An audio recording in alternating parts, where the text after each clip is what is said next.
Sa Biblia po, merong itinuturo na piyesta ng Diyos.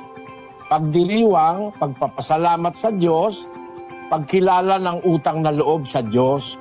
Ang talaga pong intensyon ng piyesta ng Diyos ay para yung mga taong kumikilala sa Kanya ay magdiwang dahil sa Kanya. Ganun po kasi kami kung magpiesta, mga kapatid. Walang alak, walang lasingan, walang paputok, wala. Basta para sa karangalan ng Diyos namin ginagawa, mapasaya natin ang ating mga kapwa-tao. Yun naman po kasi ang utos. Ang iniimbitahan namin, hindi mayor, hindi presidente, hindi namin iniimbitahan yung mayayaman. Busog na yung mga yon. Ang sabi ng Panginoon Kristo sa 14:13 ng Lucas, pakinggan nyo.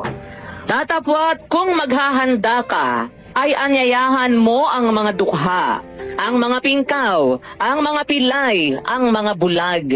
At magiging mapalad ka, sapagkat wala silang sukat ikaganti sa iyo, sapagkat gagantihin sa iyo sa pagkabuhay na mag-uli ng mga ganap. Pagka maghahanda ka, magpipiesta ka, ang kumbidahin mo, yung mga wala, yung mga kababayang kapuspalan, at gagantihin ka ng Diyos.